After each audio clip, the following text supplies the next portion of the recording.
So some of my early work, I want to talk about playing with language today.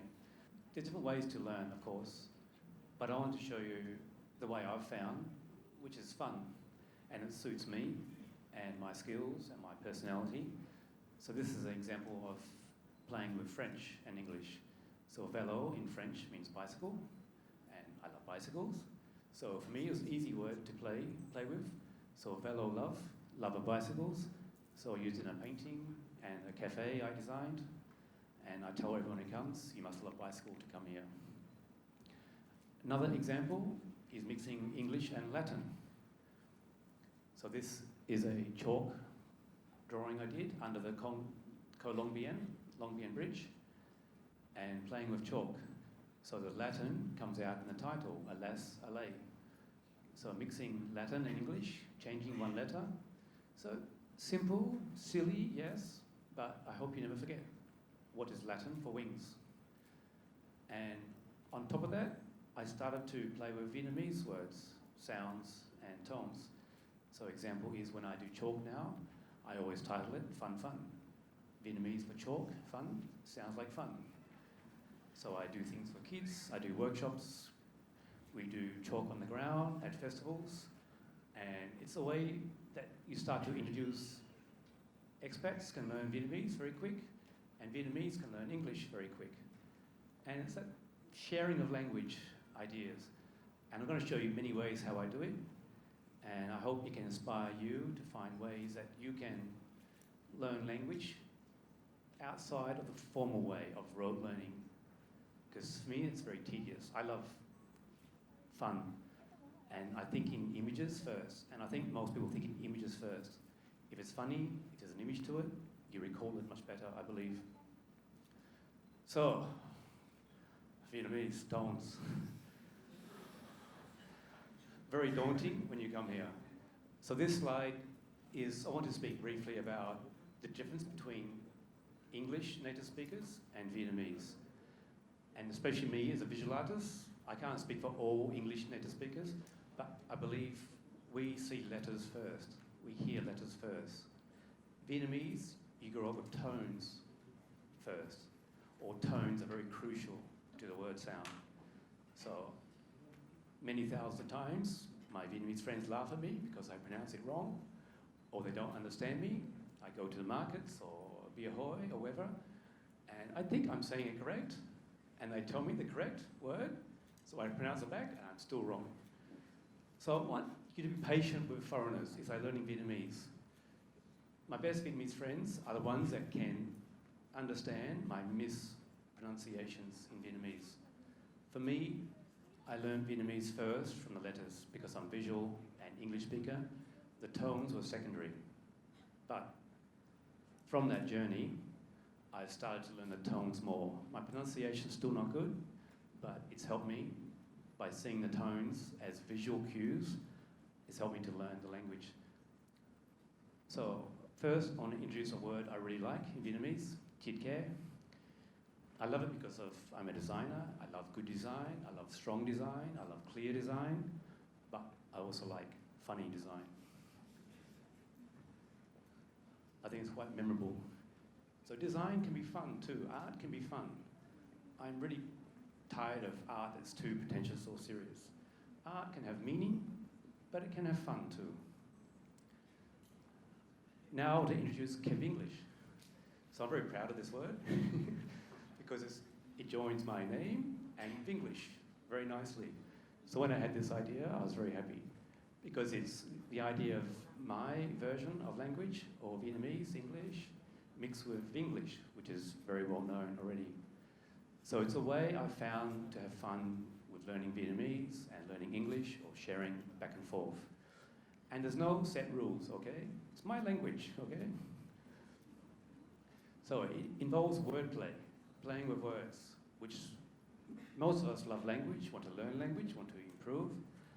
So keVinglish uses a few methods. One is puns. So puns is two words, maybe similar sound or same spelling, but have different meaning. But you can join them together to play. So English has many puns in its language. Vietnamese has many. Every language uses puns. Second one is portmanteaus. I love portmanteaus. Less well known, but it's a blending of two words, joining of two words. So a good example is Vinglish, joining Vietnamese and English. keVinglish joins three words, Kevin, Vietnamese and English together. Sorry? So now, I jumped through. So just a way how I started to remember tone marks in Vietnamese. So ga and ka. Yeah, see, I got it wrong. But chicken, I would forget which one is O-N, which one's O-Sak, until I had this idea. I thought of the chicken is going down, pecking, is O-N. The fish, the bubbles, it's going up, or it's going to the surface, it's O-Sak. Oh, easy.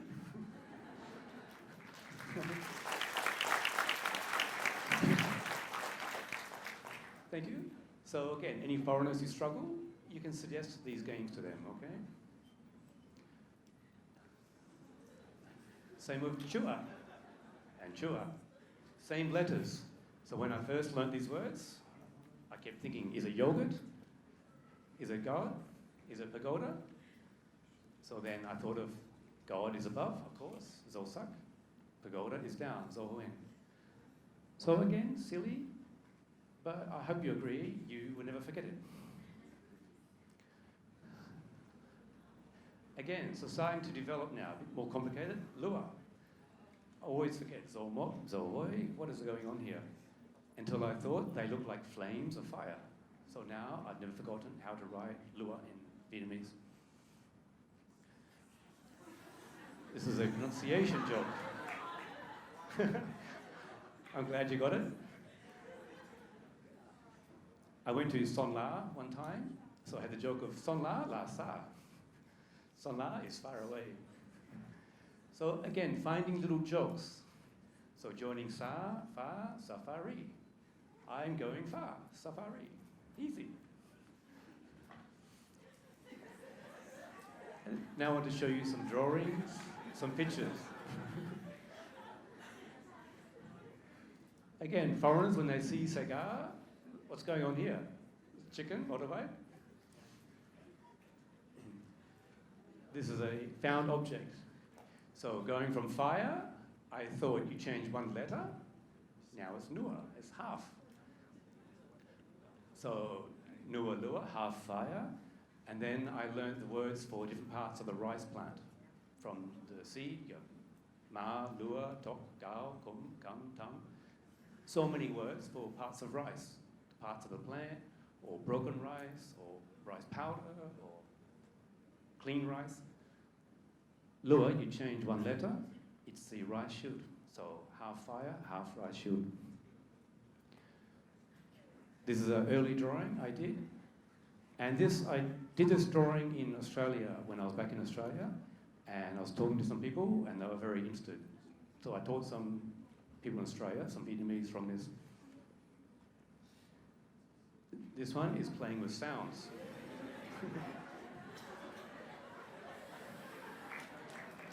One X.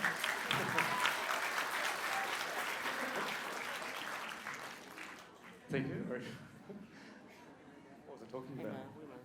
So this is playing with the sounds. I know the pronunciation is not the same, connect, but it's close enough to not forget. This is a nod to MC Escher. Some of you, I hope, have heard of MC Escher, famous mathematician artist, brilliant guy. He would join animals together in a better fashion than I did, but a nod to MC. Se Om. I'm sad, this sign, I don't see very much anymore around Hanoi because of Uber and Grab and Go and Viet. So Se Om is a motorbike taxi. You would see this sign a lot before on the uncle's motorbike. So I thought, change it to Bom. And a bonus in Australia, Bom has a meaning, a slang meaning of that old vehicle, broken vehicle, something like this. So many of the old Se Om were a bit broken down or bombs. Kongi. So this one is quick to learn, I think, but I'm proud of this one because it's clear and it combines three ideas, three languages and three ideas. So the Con in Italian and Spanish means with. So you're with a key, and the con key rhymes with monkey, and it's holding a key. So I hope you like this one.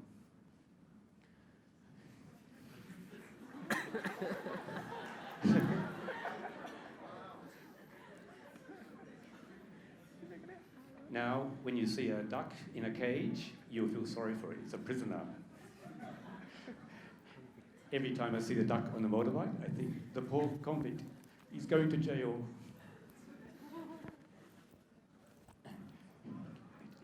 Chili. So in Vietnam, often you say chili is spicy, okay? But Australia, especially, we call chili hot. So ut la hut, I call this one.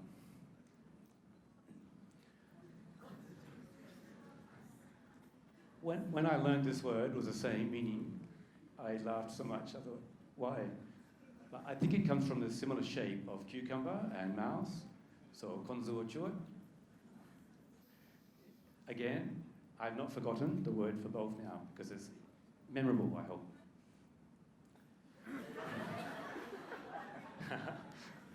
The Vietnamese laugh at this one. Has two meanings. The main meaning, ta ting, is like ting means bait, when you're throwing the bait for your fishing. And this idea, many of my ideas come quickly. Sometimes they might take a year or two to develop or gestate. This one took some time. I like the idea, but how could I do it nice? Until the idea came, of course, the bait is a heart. This one I'm quite proud of. It connects to a painting I did in Australia of a similar idea using newspaper. So I love that the same word has two meanings, leopard and newspaper. And I chose all the titles, all the headings from the newspaper to have some story there, have some meaning there. So if you take time to look at it, you'll see some beautiful ideas there, I hope. This idea, I'm very surprised. I got it only recently. I don't know why, I didn't think of it a long time ago, but very simple, but very clear, I hope. So now I'm saving some of my favorites for the end. So this is a mannequin I found on the street. And at the same time, I found about 3 or 4 boys and men and that. And I was carrying them on a bicycle, and I got very, very strange looks from people, trust me. I had 4 or 5 tied to my bicycle. So this, I really love it because it has a lot of meaning to it, to me, and I hope for you. And it's helped me to learn some parts of Vietnamese culture and ideas also. So I call him Tim. Hello, Tim. So 3 words there, similar sound, but different meanings go into him. And I like the extra meanings, which I'll tell you now, is about the colour purple. So in Western culture, heritage, purple generally, it comes from idea of luxury or very expensive, but also has the idea of passion and desire. Vietnamese culture, I found out purple means loyal and faithful. So I really like that mixing of loyal with passion, loyalty with passion, and faithfulness with desire. On top of that, red and blue make purple. Red I see as colour of Vietnam, blue as a colour of Australia or the West in general. So red and blue together make purple. So there's a few meanings there going on together, I hope for you. Dao dao. Again, a word, when I learned the same meaning, this idea took maybe 2 years to develop. When I first learned them, how can I do it on a nice painting? So finally, I thought, yeah, the island is an egg and it's flipping. And at the end, I added some animals falling out. This is no special keVinglish really, but it's helped me to learn from the rhyme of the words and remember about a famous legendary figure in Vietnam of Tang Son. So the key part of the story for me is when he grabs a bamboo and defeats the ant army, and then later he flies into the sky. But that's all on a horse in the legend. I thought I would play with the legend a little bit and make it a dragon instead. On a dragon, I can believe he can defeat an army. And you get the rhyming of Tangzong, Zom, also. Now this one comes from slang, and some Vietnamese don't get this, so I don't know if it's a local slang, but chua hair and hair for summer sound similar. And then you get the hair at the end, he, like he's laughing. So it's a little extra bonus there. And this one also very special to me, maybe my favorite, I think, because it took me a long time how to think how to do it. And when I show Vietnamese, they generally appreciate or get the idea very good. So the idea came when I was cycling to Samsun, went to Samsun in car and cycling, and at the toll booth, I saw the sign, Yêu Cầu. I was with my Vietnamese friends, and I told them, why is it say Love Bridge here? And they laugh at me, because it's not Love Bridge, it's request. And I learned a big thing, that Vietnamese see words as a package. So most Vietnamese see Yêu Cầu as a unit, as a word that means request. Whereas I was seeing it word by word. So it's a very different way to look at language. So I would translate it, Yêu, love, Cầu, bridge. But the correct grammar for Love Bridge is Cầu Yêu. So finally, I kept playing with the idea, how to paint it. So he's giving a request to her on the Love Bridge. And I'm not sure she will say yes. I don't know. I hope so one day. So I'm going to finish now. We just want to encourage you to find ways that suit you, suit your personality, suit your skills. You don't have to draw pictures the same as me or do paintings or anything, but it's finding ways that suit you, how to learn things. You can play little games with the shapes of the words, the sound of the words, with rhymes, with puns, with portmanteaus. Any way at all. There's no right or wrong. You can add it to your current learning of language or make it exclusive. Up to you. Find your own way. Because I got very tired of rote learning grammar, rote learning spelling of words. I don't recall that way. I recall from pictures. Then I connect back to the word. So I want to encourage you to think of ways that are fun for you. So this slide is a small example about finding little ways that suit you. So what I do is on my computer, I have different languages saved for numbers. So what I do is I start to learn them, and the way I learn them is every time I walk upstairs or walk downstairs, I will repeat those numbers. So now I can count in many language numbers, 1 to 10 or 1 to 20 sometimes. It's just a small way that I found to improve my stare time. So my stare time is my thinking time. I will learn a word or I learn a series of numbers, and we all walk stairs a lot here, but you can do it while you're walking or while you're riding motorbike. Thinking the language, I think, is very important. So it becomes ingrained in you. It's not just rote learning to pass the test. It's something you understand in your core, and you can recall it any time. Because images, ideas, something funny, we can bring back from many years ago, I think. So I want to thank you very much for listening and wish you good luck with your language.